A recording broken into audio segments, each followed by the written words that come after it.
This podcast and Japankyo.com is made possible in part by listeners like you. So we have a Patreon and we have a Ko-fi. You can head on over to the Patreon if you want to support on a monthly basis, and you can go over to the Ko-fi if you just want to do a one-time donation. Japankyo.com/Patreon for the Patreon. We just got a new patron, Eve. I hope I pronounced that correctly. YVES. Thank you so much for your contribution. They joined at $3 a month plus alpha tier. Thank you so much. You get early access to episodes and occasionally a little extra perk here or there, but really at the moment I'm just so busy I can't do too much over there, to be perfectly honest. But just know that those contributions do go a long way towards making it possible for me to keep doing this. Cost money to do all this stuff, and little contributions, however little they are, even $1 a month, go a long way towards making this a sustainable thing. So thank you, Eve.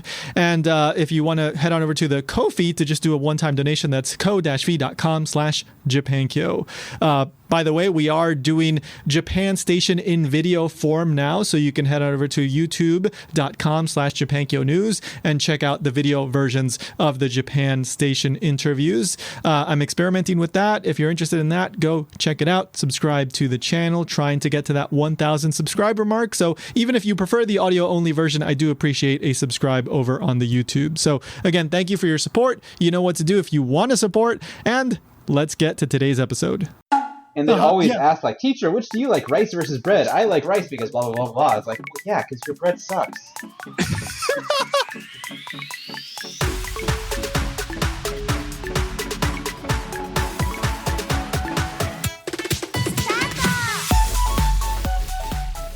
Welcome to Ichimon Japan. I'm Tony. And I'm Ryan. And, I guess I should just throw in right here at the beginning. This episode will come out on September 21st, and that's the day that I will be in Kyoto, leaving to try to walk to Tokyo within like 30 days. So I will have to set this up automatically so it just releases on its own. So if you're listening to this on the day of, I am somewhere in Kyoto trying to make my way to Tokyo. So I am somewhere in Kyoto now. Yeah, you are somewhere in Kyoto as well. So I don't know. We'll have to see if we can find somewhere to meet at some point. But yeah, we'll talk about that later off air. So, all right. So that's if you want to find out more about that, check out the one of the most recent episodes of Japan Station. I did a whole episode about that. So it's called the Tokaido Challenge. I'm walking from Kyoto to Tokyo, trying to do it in 30 days. So go check that out. All right. So Ichimon means one question in every episode. We ask a question about Japan. Today's question is 10 reasons you'll hate living in Japan. Really? So that was 10 reasons you'll hate living in Japan, period. Really? Question mark. So that's the question. It's the really. So I had to find a way to make this into a question. That sounds like it counts, right? Yeah. That's, we've been doing this over 70 episodes. I don't even remember how many, but I could do this. I will allow myself that leeway. It's really just talk about whatever Tony feels like talking about. It kind of is, yeah. Well, it is. So basically, I just found a couple of articles that said some stuff about this, and I took just some entries from those couple articles, plus I threw in a couple from my own, I don't know, that I thought would be worthy of discussing, and we'll talk about them. Will you really hate Japan for these reasons? That's completely up to you. It's I think it's a subjective thing, but they are things that maybe some people may not enjoy or may find annoying, and we'll dig into each one a little bit more deeply as we go along. But and then Ryan, at the end, Tony will have the 10 true reasons to hate Japan. Oh yeah. That's, you got to stay till the very end, and I'll give you the dish, the dirt. Yeah. So you got to stick around. All right. So what's the first one, Ryan? The first one says no trash cans. Okay, so this one is something that often comes up. Anybody that travels or lives there in Japan will bring this up. It's always quite hard to find a trash can, and it's. I think most people are aware of this, and it's not necessarily a Tokyo thing. It's an Osaka thing. It's pretty much anywhere you go. I think it's not that they don't exist. It's just that they are very scarce. So perhaps that might annoy you, but I don't think it's something to hate Japan about. I hate this country for its lack of trash cans. Yeah. But this was on one list that said 10 reasons to hate Japan.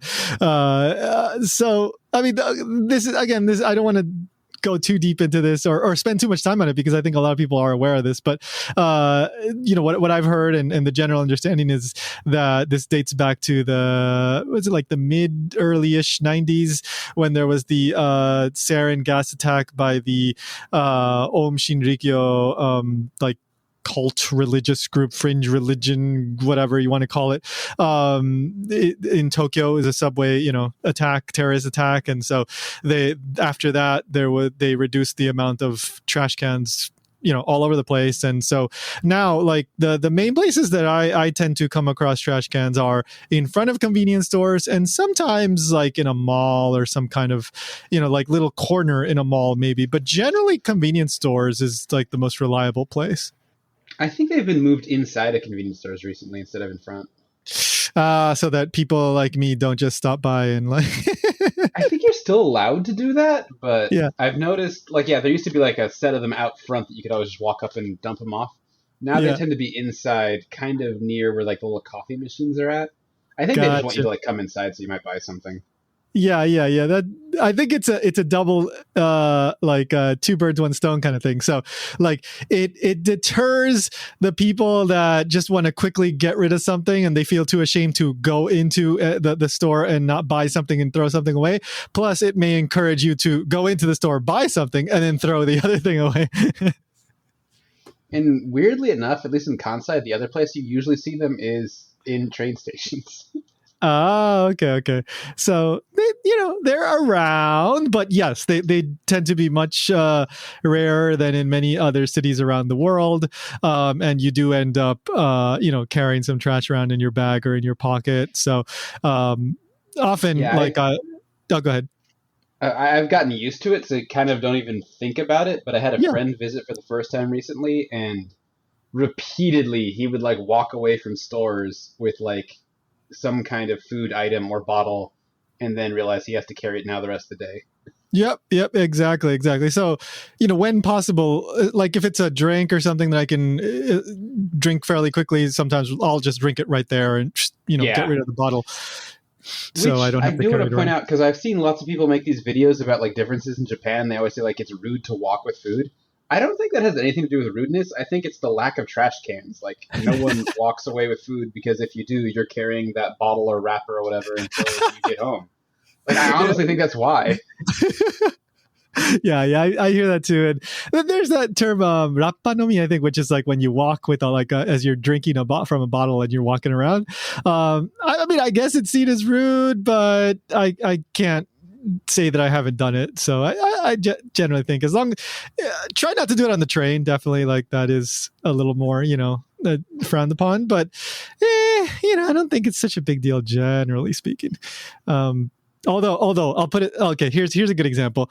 So this past time I was in Japan this past summer, I was, so there quite a bit of the time we were traveling with an older woman.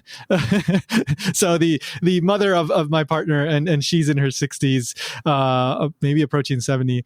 And so she, this gets complicated, but okay. So anyway, there was a point where somebody we were with was traveling with, was an American that we were with, had a drink in their hand, and then the grandma was like, "Oh, you shouldn't be carrying around that in the store," and I think many people, the younger people these days, will be like, it's not such a big deal. But the older generation may still be kind of like, oh, no, very, proper, and you have to do things a certain way. So there may be that age difference in the generation and how they perceive, what may be super rude and what may be more normal these days.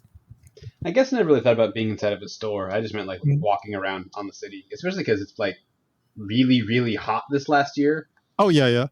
So there's been Especially like, in the summer. Yeah, yeah. yeah, there's been lots of like drink more water kind of things going around. Yeah, yeah, yeah, yeah, absolutely. Yeah. So yeah, there are certainly less trash cans, but maybe, you might want to be a little more strategic and, if you're going to just have a quick snack, maybe just have it before you leave the convenience store, put it there. And I think it's certainly something you can deal with. Otherwise, have a little trash bag in your backpack or something if you're moving around. Because, yeah, it's just trash cans on them too. What? Some of the fancy trains, generally, if you have to pay for a special ticket, True. there will still be a trash can in the train.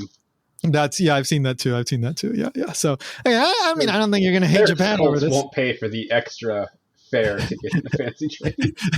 Yeah. They're very stingy.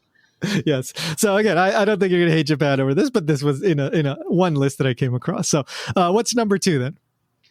Number 2 says no soap or towels in bathrooms. Go ahead, Ryan. Yeah, someone who has lived here throughout Corona, this is just not true anymore. Yeah. I think there was a time where certain public restrooms didn't have this, but since Corona, I think literally everywhere I've gone has had soap. Sometimes towels, sometimes the air dryers. During Corona, the air dryers were all like turned off because they thought that spread the virus more. Mm-hmm. But since it's now like kind of ended, they're back on. Yeah, and it's just spreading poop particles. Yeah. But like, I used to think pretty consistently in like kind of rural areas like parks or something you would not find soap, but recently even there I see it. It's usually not like the liquid soap, but like the bar soap that's in like a little net bag kind of like hanging in the corner. Ah, okay. But yeah, I think at least in the last couple of years, everywhere I've gone has had soap.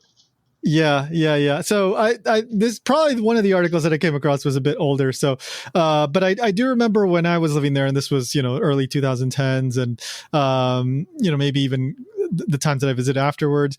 There were certainly like train stations and places that I would come across like public restrooms that didn't have soap. Not 100%, but like if you go to a mall, like I remember those would generally have soap. Paper towels were always less common. And I think they are still not as common as maybe some places in the US, but I think Corona probably changed some of that, and you probably see a whole lot more soap than you used to. So that's just I agree with that. Like 15 years ago when I was new here, I remember train ones frequently not having soap, but I think that's not really the case anymore. Yeah. Again, so paper towels, maybe, I guess, but maybe some slight annoyance there. But I don't think this is going to be a hate Japan reason, unless I don't know you love paper towels. Considering like 60 or 70% of men don't even wash their hands, it seems like a weird reason. I think that may be the bigger reason to hate Japan. And in case you're curious, I believe that statistic holds up in Japan too, because I have seen people just walk on out so often. Yeah, sometimes like from doing number 2, just walking on out. Yeah. Well, they've perfected the no touch method. One thing I will add before we move on to number 3 is many people in Japan carry like hand towels. So I think that's something you may want to consider if you often carry a bag with you. You may want to just put in one of those small hand towels, and that is something you can, have with you to dry your hands when you do use a public restroom. All right. So number 3. Before we move on, I actually, in my old job, I would try to keep track of which teachers didn't wash their hands and try to avoid them. Some of the teachers also didn't. I think the teachers had a much higher rate of washing hands. Yeah. I've seen some teachers. Sadly, not 100%. Yes, I've seen it happen too. Yes. All right. So number 3. Oh yeah, I'm reading. Number 3, everything is individually wrapped. Okay, I've heard this, and I think like there's both like the good and bad about this. I'll start with the good thing. Dude, plastic waste matters. It is only bad. Well, so yes, so okay, fine. We'll get to the bad one first. Yeah, so extra waste. A lot of it is plastic. Some of it is paper, but a lot of it is plastic, and so that's not good for the environment. Sometimes it's ridiculously overwrapped and just totally needless. I agree. We should maybe explain if people haven't experienced it. Like if you buy like a bag of chocolates or something. The bag itself will be a plastic bag, and then you open it, and every single thing inside of it will be also wrapped up. Yes, yes, And you yes, might think like, oh, that happens in the West too, but it's like way more frequent in Japan. yes. Yeah, yeah, yeah. It's very common. Now, here's the kind of convenient thing about it, especially when it comes to like souvenir type things. Like, Yeah, that's kind of where it came from. Yeah, and that may have been exactly where it came from. You know, it can be so annoying sometimes when you want to give something to everybody at the workplace, but you only have like I don't know, like a potato chip bag style thing where everything is loose. You know, like in the U.S., that I think that's more common. But in Japan, because you know you go somewhere and things tend to be individually wrapped, you can just buy a pack of something, and then now you have something to give to everybody, and that's so convenient, so good. The other, I mean, this But is sometimes it's like clearly individual sized packaging, and they're still all wrapped up. Like you buy a little bag of mints, and then you open it, and all the mints are wrapped. Yeah, yeah. Yes, yes. Again, there certainly is an aspect of this that is like, really, did you have to go that far? And then like the other thing is, now this is like a debatable thing, but because they are individually wrapped, I think there is also like you're less likely to eat everything. Right? Whereas like I guess, yeah, like I mean, what, you know, you buy like a pack of Oreos in the US, it's like, you know, you gotta, like, it's open.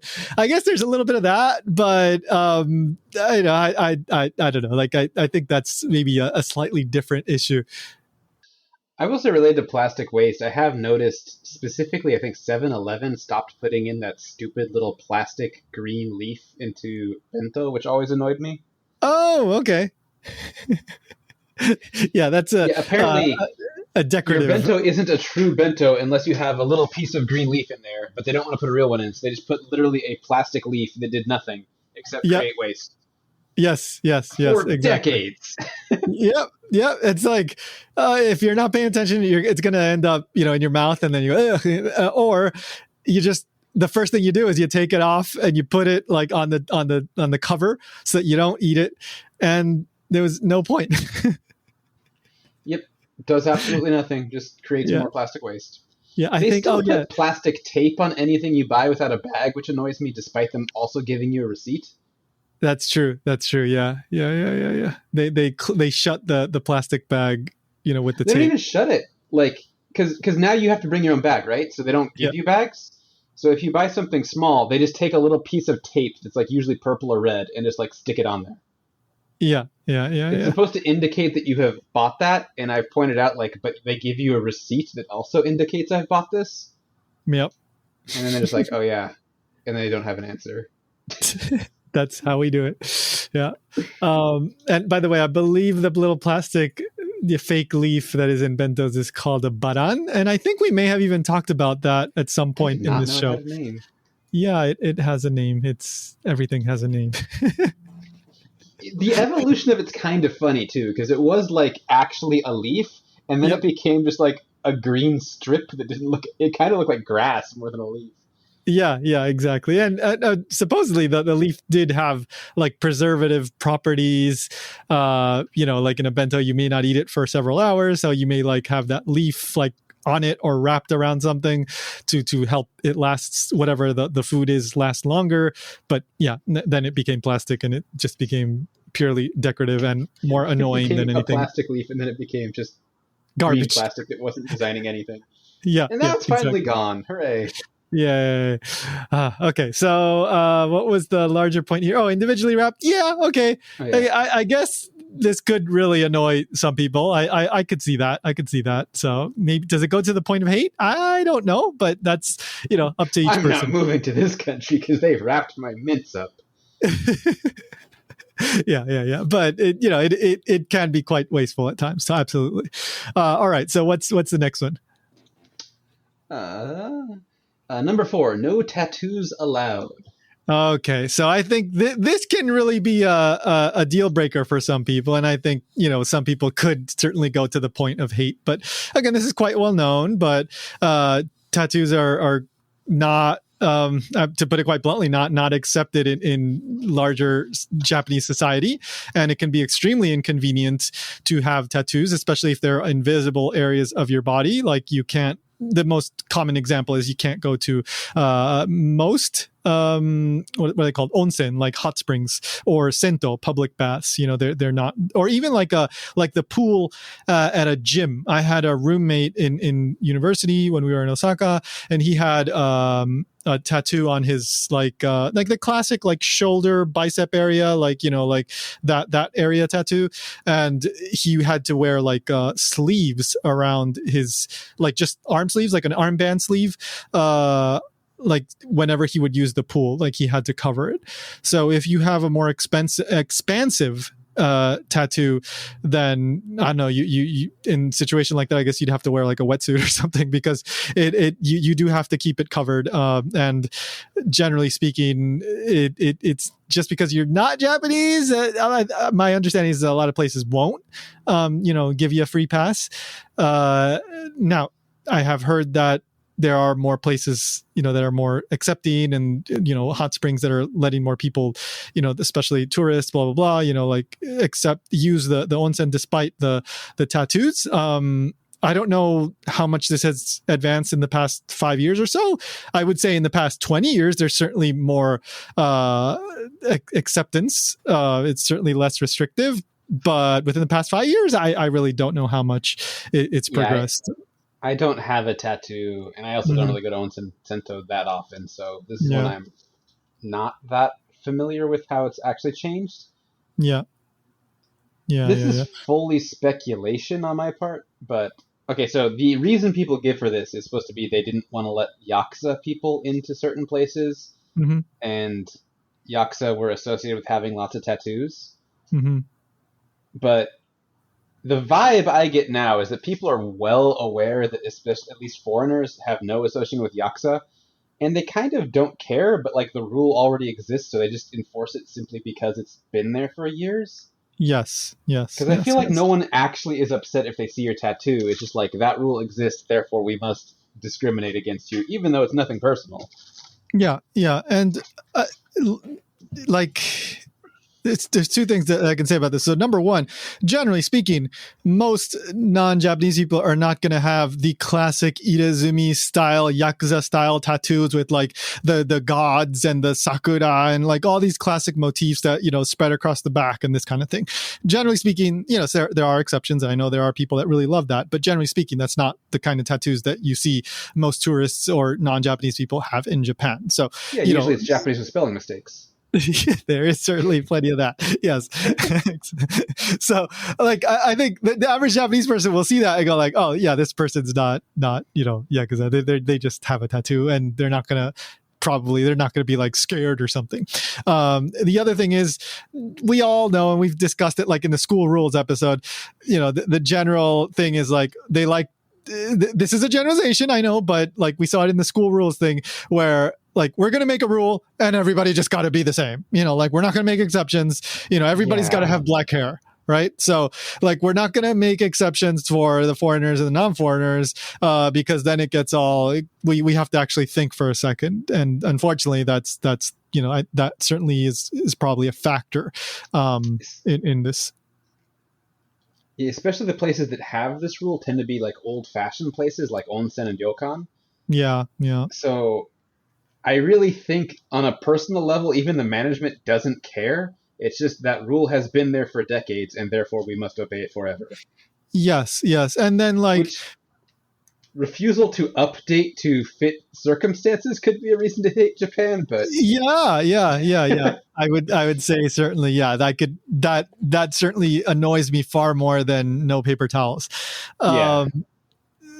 So yeah, and then here's the extra layer to that, where you have, let's just say, this old established onsen, ryokan, and let's just say the owner is like a relatively young, like maybe like the fifth generation, the son took over, he's like in his 40s, and he's kind of like a cool guy, he understands, tattoos are not such a big deal, but the clientele may still be like in their 60s or 70s. And so he has to cater to them. So even though he may not have the same opinions as his regular customers, he has to, do things a certain way so that he can keep those people happy. I need to point out the way this works is probably the clientele also doesn't care, but they might care, he thinks. Therefore, they do this. Exactly. Yes. That's the thing. They might think this, therefore, and I get it. I totally get it. And, there's a lot of no one is actually upset, but potentially someone could be. So we have to do this. Yeah. And again, that kind of thing can often be way more annoying than no paper towels. So by the way, like I know there is a website that has like tattoo friendly like onsen. Like I've seen that. I think I even covered it on japankyo.com like years ago.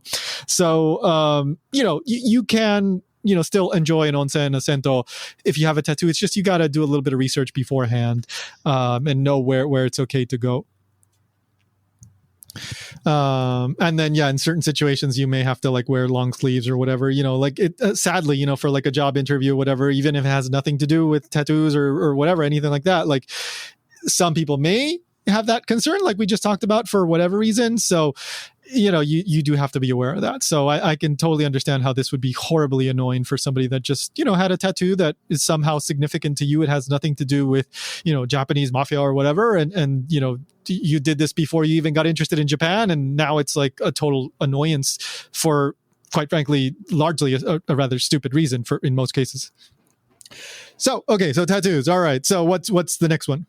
Next one is working conditions. All right. So this one, I think, certainly there's certainly some reason to discuss this and reason to perhaps hate Japan for this in some situations. But, Japan is quite well known for not having the best kind of work culture, free overtime, and this kind of like social pressure kind of way where it's like nobody tells you have to stay, but because your boss hasn't left yet, I guess you have to stay too. And this is quite prevalent in the Japanese society side of things. Oftentimes, not always, but oftentimes the non-Japanese people can kind of skirt around this in various ways, especially if you're, a jet, ALT, like for me in that situation, I was like, 4:15. All right. Sorry guys. Got to go by, like I get to go home. Sometimes I even got to go home early because I wasn't in that, like I wasn't the full-time, like regular employee. So I got to skirt that. But once you enter that system, then there may be situations where you have to kind of deal with that. And sometimes it is incredibly stupid where like, there's no reason for you to be there. And yet the kind of the unspoken rule is that you can't leave yet, and different kind of pressure and stress that happens from that. Yes, I think this one has a wide variance though, especially since most of our listeners are probably not Japanese. Yes, the type of things you'll actually find as a foreigner. Because my job now is actually like extremely nice. Yeah. I've heard university jobs tend to be more flexible, so that certainly is a factor. But I've never had the traditional like office job here. Exactly. Though I mean, worldwide the conditions are supposedly very, very bad. However, I will point out statistically, Japan is ranked better than America. I didn't know that. Oh, consistently, always. I looked it up right now just to make sure, like a world report, and Japan beats America for working conditions. This is everything. This is not just like leaving when your boss leaves, but it's like, unionization and like payment and like access to different types of leave and stuff. Mm-hmm. But I don't know. I think people have a tendency to complain about Japan about this, even though America is typically worse. So that's a very good point. Things that are bad, I'll say, but overall, I think it's still kind of better. Yeah. So overall, like I often bring this up in the show, and just because we may say like a negative thing or even a positive thing about Japan, that doesn't necessarily mean anything about any other country.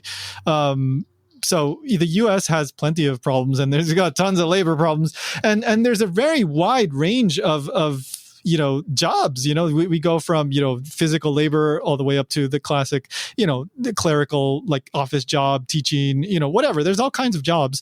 So, it's impossible to say it's like this for every single person.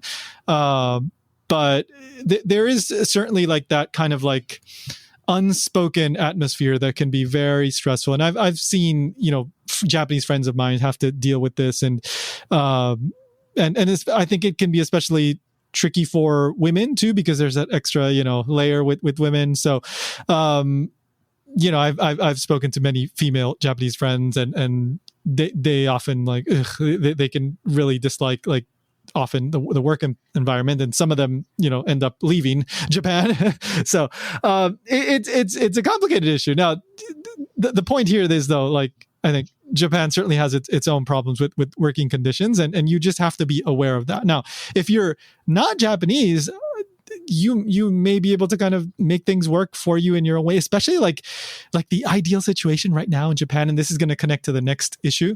If you can earn money like in dollars and live in Japan, oh man. Right. So what's the next issue? What's the next issue here? Before we go on, I'll just mention this because I looked it up while you were talking, and at least very, very quick Google searches of like longest hours by country, the US is higher than Japan.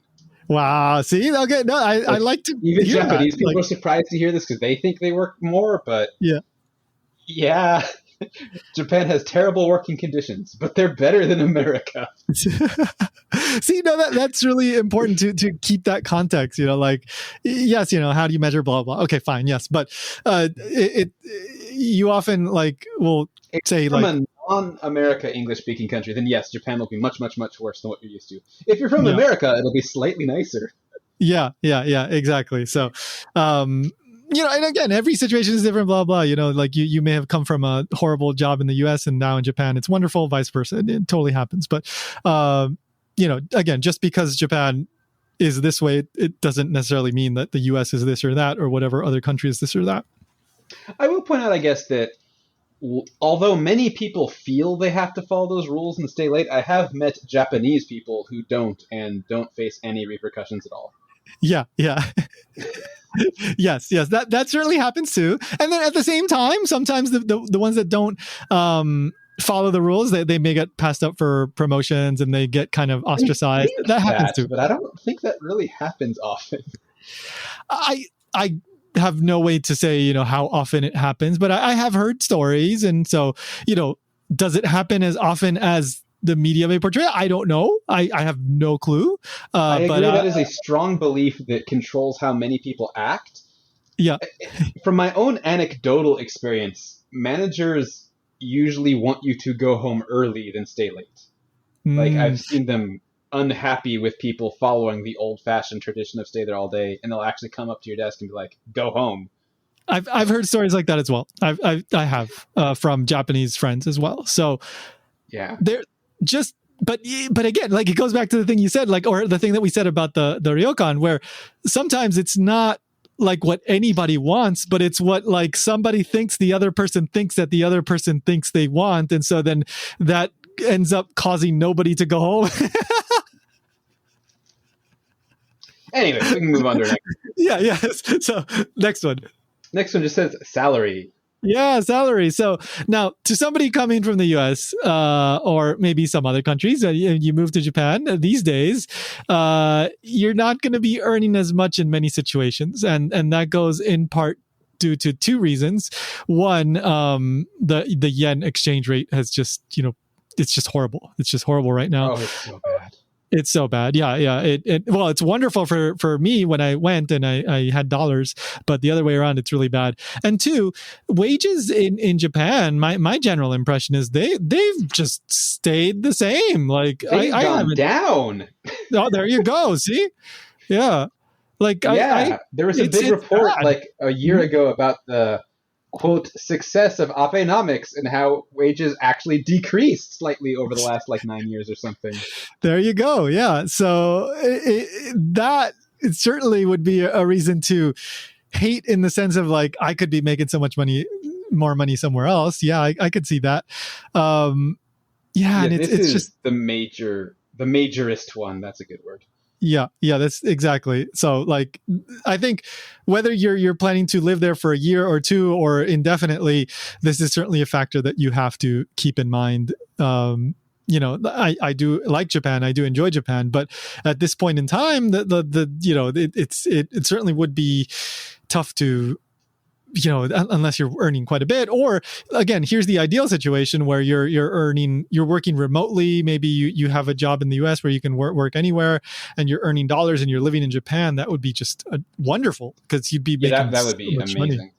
Yeah. Like those YouTubers, whatever, like Chris Broad, whatever, he's probably like banking in the cash right now. So yeah, like that would be a wonderful. If you become a YouTuber in Japan, make sure you register in America.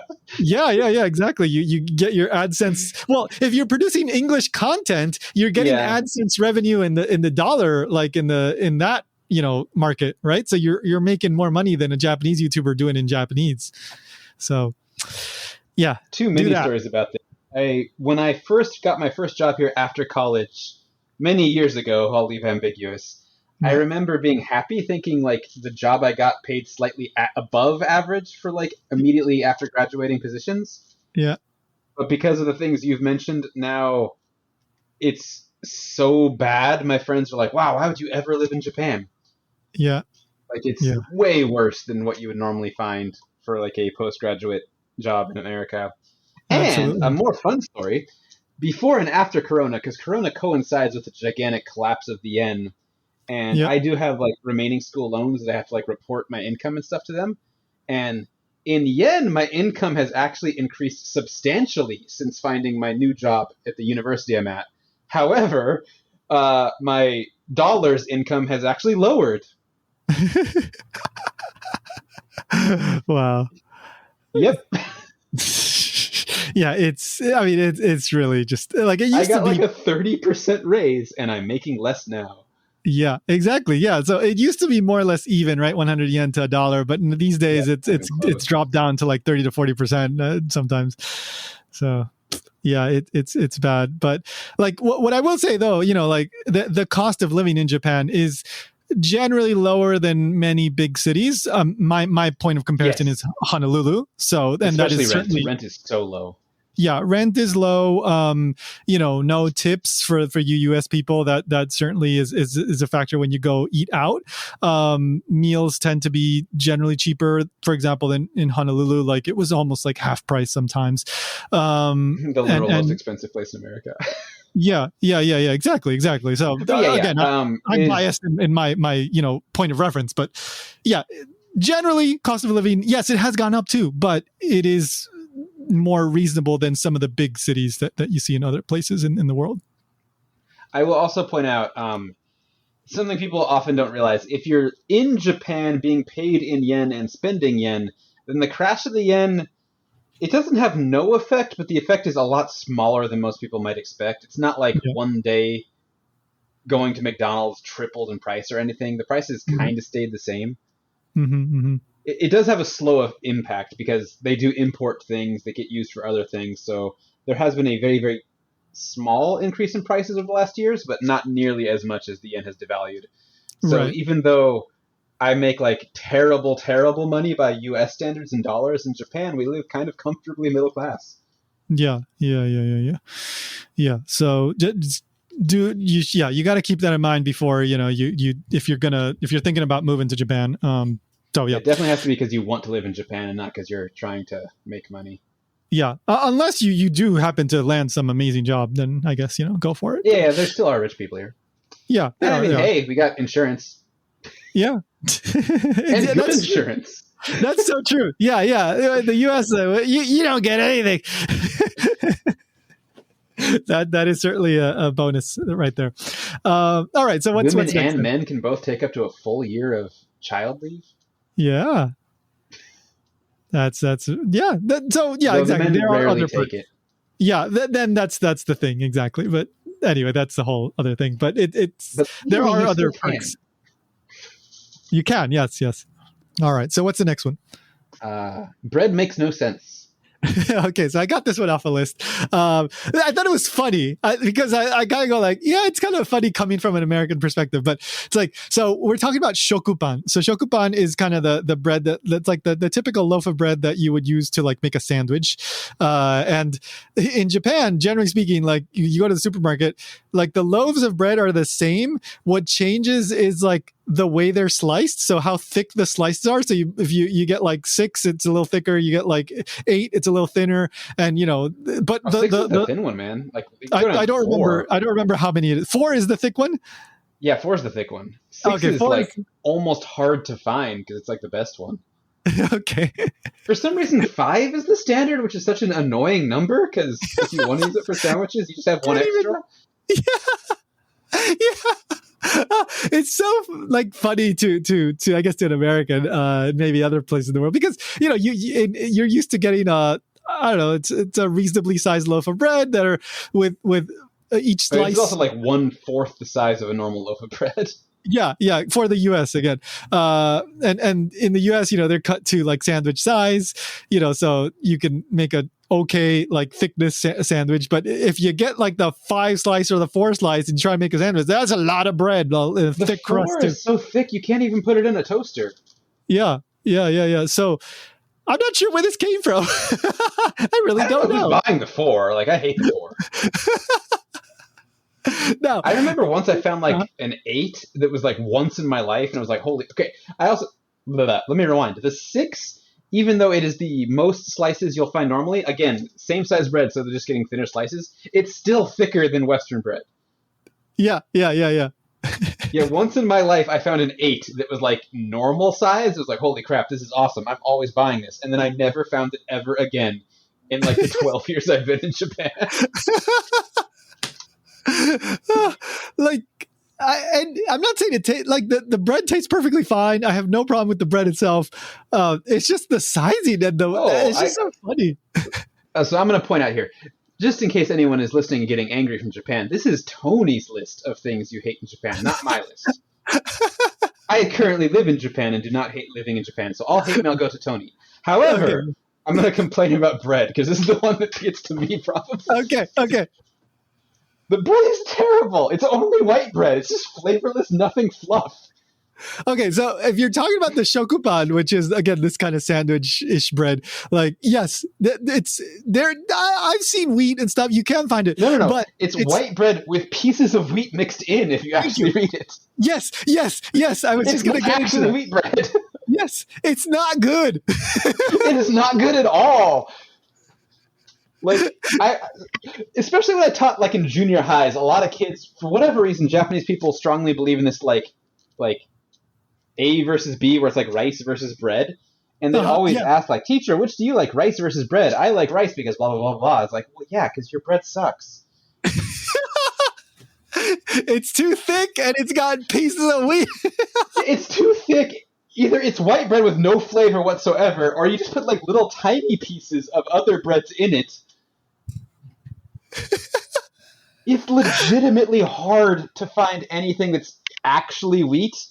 You have to go to like a fancy bakery. And yes, then, even if you go to a fancy bakery, you can find wheat. You can, if you're extremely lucky, find rye, and that's it. There is nothing else. Yeah. And the supermarket is where most people get their bread. This is exactly the supermarket. Yes, you can go to, nicer bakeries and you can find, more variety. But even then, it's generally not going to be the same as probably what you get in a decent supermarket in the US, or especially I would imagine in Europe, it would probably be even better. 12 years in Japan, including the fancy bakeries, I have never found sourdough. Yeah, I don't remember ever even hearing sourdough while in Japan. Like I had rye bread in Finland, just wonderful, love it. Just so flavorful, just so good. But yeah, I never had that in Japan. Now that being said, you can't get nuts. They do have the kudumi, I guess. Yes, and that's good. But I was going to get to that kind of thing where you do get good bread in Japan. Like there's good like pastries, there's good stuff. Maybe some of it is a little bit different from what you might get in your home country. But like you go to some bakeries and cafes and some all-you-can-eat like cafe, bakery, bread places. Like you can get good stuff. It's just that some of the varieties you just don't get, and that kind of sandwich bread also. Like that's kind of the. I mean, that was the jumping off point of this point. But yeah, this is specifically grocery store shokupan. Yeah. In English, I want to say loaf of bread, but I don't believe this bread was ever in a loaf because it's also like square. I don't know how they cook it. You don't get end pieces. Yeah. Yeah. You don't get end pieces. Yeah. What do they do with the end pieces? I think they're making it some kind of factory where like it's either just one gigantic loaf or something. It's true, yeah. But like it's not loaf shaped at all. They're like uniform bread squares. Yeah, exactly. So you can get good types of breads in Japan, but it's that sandwich bread, the sandwich bread. So if you go to like I do think like what you said, the best from my experience isn't even like a bakery, but like a restaurant / bakery. Mm-hmm. Where they just have like their own special little rolls or bread things they'll give you in a bread basket. Oh, that's going to be so good. Or you go to like a nice like Italian or French place and sometimes they'll bring out just utterly just delicious bread. They do have some good bread at like the nicer restaurants. It's so good. There's a place near me that's technically a steakhouse, but they have a salad bar, a soup bar, and a bread bar. Yeah. And I like just to get the bread bar and the soup bar and just like mix whatever various breads they have and like dip them in the soup. Those are good. Yeah. So, but yeah, you just gotta be aware of the sandwich. If you if you can't deal with that, you may hate Japan. Luckily, I'm not much of a sandwich eater, so this barely affects me. But every once in a while, it's like I'll have toast. Oh, I can choose plain white or off-brand plain white. Yeah, exactly. Or 4 slices that's too big to even fit in my toaster. Yeah. Okay, so bread. All right, what's next? The streets make no sense. Okay, so this can certainly be annoying at sometimes. I think this is not as bad these days with like Google Maps and all that because you just put it in and you just follow what the thing says. But yeah, like navigating streets can be quite annoying in many, maybe even most cities in Japan. So most places around navigation. Japan. Sorry. Yeah, I would say that navigation, mail, like telling somebody where you are. It's so common to just show them a map because it's kind of the easiest way. I have many things to say about this one too. Yeah. So, but I will just add one thing that Sapporo was modeled after Western cities. So the streets are, very straight and just like grid.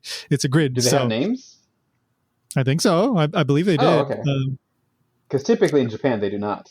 Yeah, that's another thing. Yeah, so it's like you got to go to the third one and this and that. So that's why there's like, look, just look at the map. Just like your business card may have a map on it. Like that's just the most common go-to thing.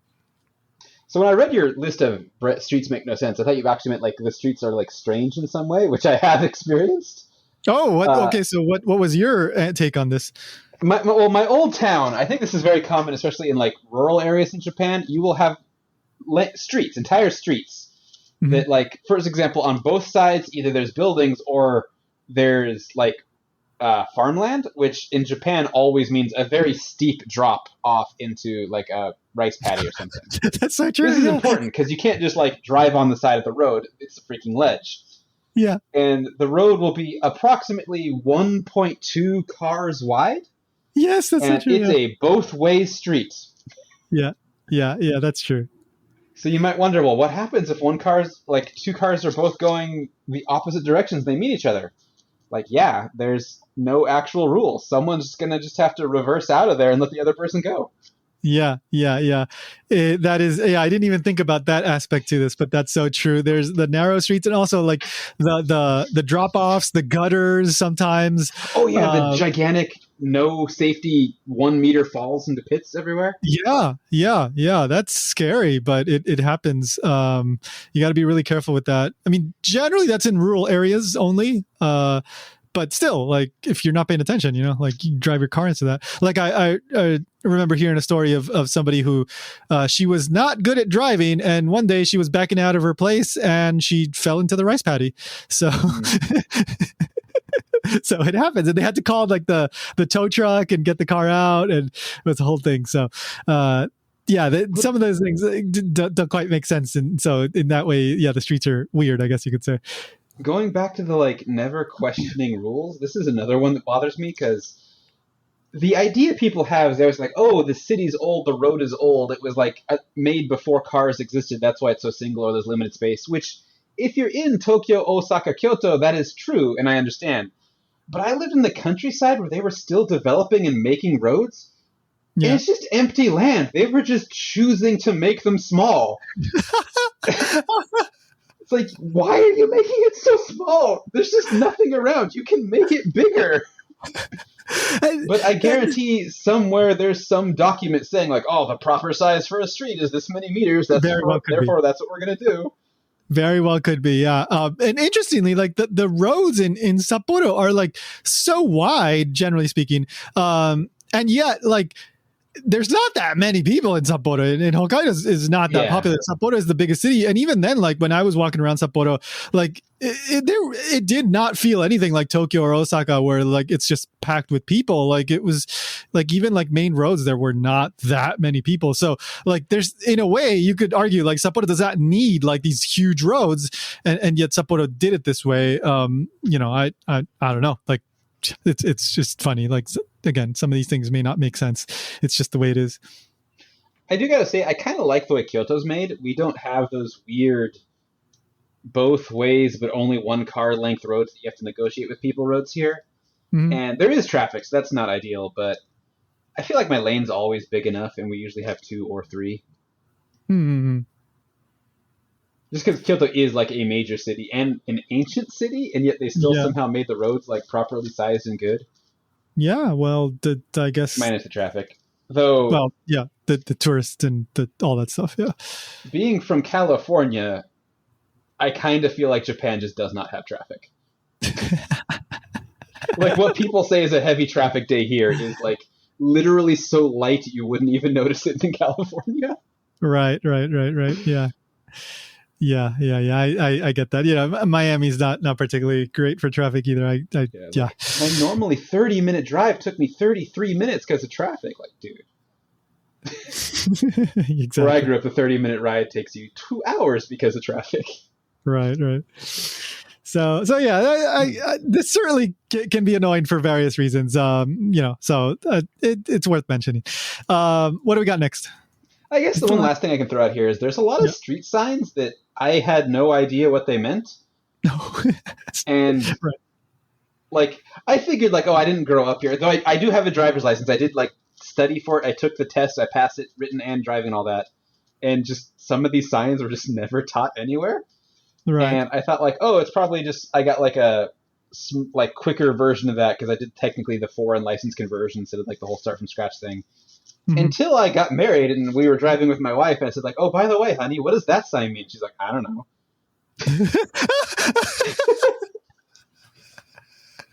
So, I think there's just weird, mysterious signs around sometimes. Okay. Interesting. Yeah, I never. That's not. I don't drive, so that wasn't something I paid attention to. I will say, in case anyone ever tries to rent a car here, be careful because the no parking sign looks a lot like the American like wrong way sign, but it doesn't actually mean wrong way. Oh, okay. Okay, street signs. Yeah, anyway, that's yeah. I don't want to be liable. Do your own research if you're going to drive here. Exactly. All right. So what do we have next? You wrote, finding food from your country may be difficult. Yeah. So one of the lists mentioned how it can be hard to find cheese, and so I just kind of expanded this, and so I do think in many situations it can be hard to find quite a few varieties of cheeses. Like the supermarket has like what they call, I think they call it, what do they call it? Natural cheese? Is that what they call it? I think and that's basically like the American cheese, like the Kraft Singles kind of cheese, if I remember correctly. And there's a few other varieties sometimes. Or mozzarella. Yeah. So there's some varieties in your typical supermarket, but compared to many other countries, even the US, a lot of times there are less. It can be more expensive, and so cheese. And if you go to like a more rural place, sometimes there's like almost nothing or nothing, and that's just because there's less of a cheese eating culture, and that's just how it is. But Yeah, like if you're looking for, I don't know, like Peruvian food or something like that, like in my case, not every place will have Peruvian food. If you're looking for other kind of specific, countries, like it's still easier to find Peruvian food than, for example, I would say like Colombian food, or I don't know, maybe many other countries, right? Because there are more Peruvians, or sourdough bread, exactly. So, and sometimes you go to a certain restaurant and you expect what you're used to, more something authentic, and you do not get that at all. That still happens. I'm kind of surprised how they can just lie about what things are on menus. Yeah. That's not a Japan thing. I heard that's in America too, where like apparently 80% of sushi fish are mislabeled. Oh, yeah, I've heard that too. Or I've had bad Mexican food here in Hawaii that is like, this is not, it happens. It happens. It's not a Japan only thing, but yeah. I have a Spanish friend who really likes Iberico jamón. Yeah. And recently you can find the word Iberico jamu in many places, but according to him, all of it is fake. Yeah. Doesn't surprise me. Well, if it's real, it costs you like 10,000 yen. Okay. Well, you can technically find it, but like, think even has Iberico ham sushi for like 100 yen, and I'm not gonna. I do not know. I don't want to get sued, so I do not know if that's the real thing or not the real thing. But it seems difficult to sell it at that price if it's real. Yeah. Maybe they're taking a loss just for the status symbol. I genuinely don't know. I'm suspicious. Yeah. I'll say this. So, I went to a Spanish restaurant this past time that I was in Tokyo, and I love paella. The person I was with said, like, let's have some paella, and I told the person, look, I know I'm going to be disappointed, but I'll go with you. Yeah, that happens a lot. And I went, and I won't say it was bad, but I've had way better paella in Miami. So I was like, it's okay. And apparently they won some special award in Spain or something for their paella. And I was like, really? I don't know about that. Like I had my doubts, but I don't know. So if you want to be happier here, you have to just view everything as its own thing and not get upset about it being different. Because sometimes it is a completely different thing, but it doesn't mean it's bad. Exactly. Like I like to say, Japanese Chinese food, American Chinese food, and Chinese food are all completely different things, and all of them are good. Yeah. So that's a very good point, and you just have to go in with that mentality. Now, the problem that you run into is that when you have a specific craving for something, from whatever country, and you can't find it, or you try to have it and you end up with something different, then that can be very annoying. I will say nowadays with internet companies, this is not as difficult as it was in the past. When I first moved here, like mid-2000s, yes, there were certain things you just could not find.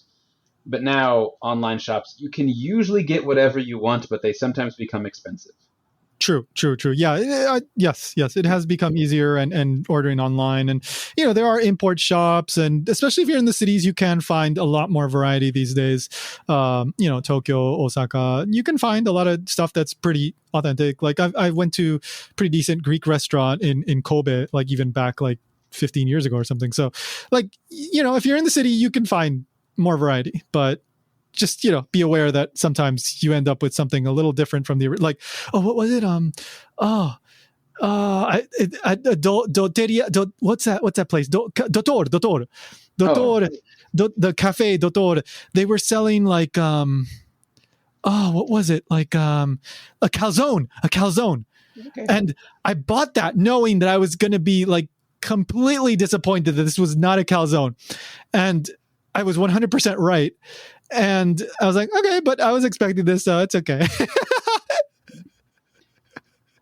So like I knew what I was gonna get, but I still had that like 1% of hope. It's like maybe this will be like kind of good, and like it wasn't bad, but it wasn't what I would consider a calzone, right? So just you get used to it. The only one I can't get used to the hot dogs, where it's just like a bread roll cut in the wrong spot, and then just this weird little sausage thing stuck in there. Yeah. Oh, all right. So do we have one more? I think we have one more. Or was that yes. Okay. Number 10, you will stand out if you're not Asian, and if you're Asian, you may not stand out, but you still may be annoyed. I've seen this happen so many times.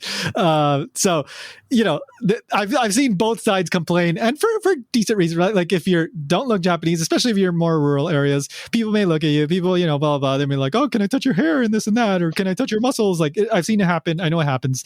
And then for the let's say Asian Americans or Asian Australians or whatever, I've seen this happen too, where Japanese people assume that you are Japanese because you look Asian, and then they talk to you and maybe you don't know Japanese or your Japanese is not that good, and then they get confused like, wait, but you aren't you Japanese? And then that's a whole other thing that may be very frustrating for some people. So, you have to be aware of both sides. I'm sure I know kids stare at me and they look at me and my, it happens, but you know what? Like I can't even see them. Because I'm legally blind, I can't even see them. So I was like, whatever, I don't care.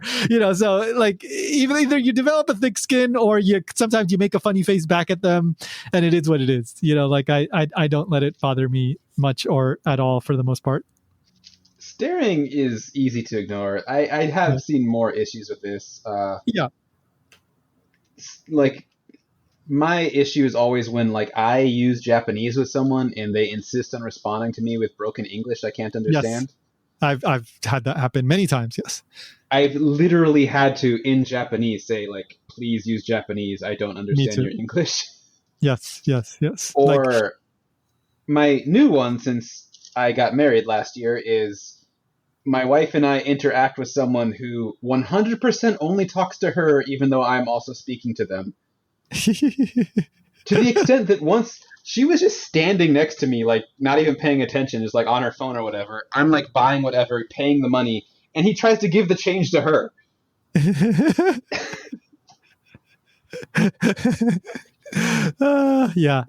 Happens. They just don't see you as a person. Yeah, it happens, and I don't think it. For the most part, of course, there's exceptions, but I don't think it comes from a racist kind of thing. It just comes from an utter cluelessness to just an utter unawareness that racism. Well, okay, yes, it's ignorance, okay, whatever. But I don't mean it's an active. It's not hate-based, is the way I like to say it. Yeah, but it's this incorrect assumption that they're not going to literally talk to them to their face and say I can speak Japanese, they still don't recognize you can speak Japanese. Yeah. Do you hear what I'm telling you? That can be very annoying, and I've had that happen to me as well. Yes. The most irritating thing is if you ever don't hear in any language when you're talking, sometimes you don't hear what they say, or sometimes you don't quite understand what they're trying to say, so you ask them to say it again. It's I'm sorry, could you repeat that? 100% of the time they assume it's because you don't speak Japanese and they switch into bad English. Yeah. Sometimes you're just in a noisy place and it's oh, can you repeat that? And they switch into a language that makes it harder to understand. Yeah. Or you did understand the words they said, but it's still you don't quite get what they're trying to explain to you. So again, they switch into English where they're not good at it, so it's harder to understand. Yeah. You can never just ask for something to be explained in Japanese and have them actually do it in Japanese. Yeah. No, I've experienced all of this, and the way that I deal with it, it really depends on the situation. If it's a train employee, whatever, I'll go oh, you can just speak to me in Japanese, please. That'll be easier.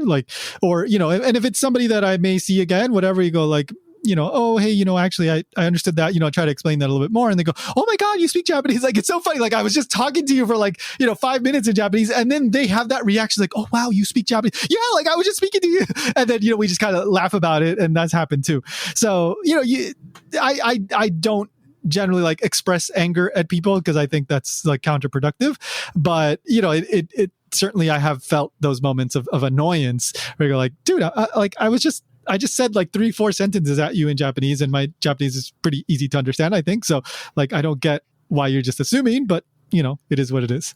My friend told me a story that when he was teaching at a junior high or something, American friend, at the end of the day, one of the students came over to him and asked him oh, can you please say something in Japanese? So then in Japanese, he responded oh, what kind of thing do you want me to say? And then the student's I don't know. How about something like this? And apparently for several minutes they talked back and forth trying to pick the right sentence for him to say in Japanese. And the entire thing was in Japanese, and the kid just did not realize. Yeah, it's so weird sometimes. Yeah, yeah. Like again, like I've interacted with people for really decent amounts of times, and they go like, "Oh, you can speak Japanese?" Like, yeah, we were speaking Japanese the whole time. Like, I don't get where that like. But you just heard me. Like, we're having a conversation. I don't, Oh, I don't know if this will like catch with anyone else like how it did with me, but recently when my friend was visiting, we went to a like touristy area in Kyoto, and there was some, I think it was like a mochi shop that actually had like one of the staff was I think British, yeah. but could speak Japanese like completely perfectly. And my friend asked like, "Do you speak English eventually?" And she said like, "Yes, I can, but if you speak to me in Japanese, I will always answer in Japanese." Uh huh. And I just feel like, she understands what it's like to use Japanese and have no one ever respond to you in Japanese. Right. This is like a well-known thing. I think every foreigner who can speak Japanese feels here. Just like, Yeah. Yeah. Yeah. It's funny, and I mean, it is what it is. You deal with it. You get used to it. what's funny, I And think, is if their English is actually good, I I think don't they care. will speak Japanese with you. It's like they understand Oh, like learning a true. language, and then they're cool with it. It's specifically the people who like are bad at English that want to switch to Yeah. English. Well, yeah, because they have no. Yeah, I guess they lack that global perspective where they can imagine that somebody who's not Japanese can actually speak Japanese at a good level. So, but the people that can speak English, they go like, "Oh, okay, you speak Japanese, cool, all right, cool." Like it's no big deal. So, yeah, and then of course, neither of us are of Asian ancestry, but the flip side is, of oh course, yeah, yes, there are many people who are of Asian ancestry but not Japanese, or not born and raised in Japan, not able to speak Japanese, and they go to Japan and they have to deal with like, just this other like assumptions, like, why don't you speak Japanese? Yeah, I so. remember once my friend and I went to like a ramen shop or something, Mhm. and there was a girl already there when we got there. It was like a really small place, so we ended up sitting like next to her, and she looked Japanese. And this chef was like saying stuff to us, and then I just remember she like kind of whispered to us like, "Do you know what he's saying? I'm not actually Japanese." Yeah, yeah, yeah. It happens. So yeah, again, for some people, I think this is actually a deal breaker, and it may be, it leaves people with really negative feelings towards living in Japan, and I can understand why. Like I can totally understand why. So, yeah, like this is something you do have to just be aware Yeah, of. I feel like the no trash cans and soap and towels is a minor thing, but Yeah, yeah, you will probably never be treated like a normal person ever.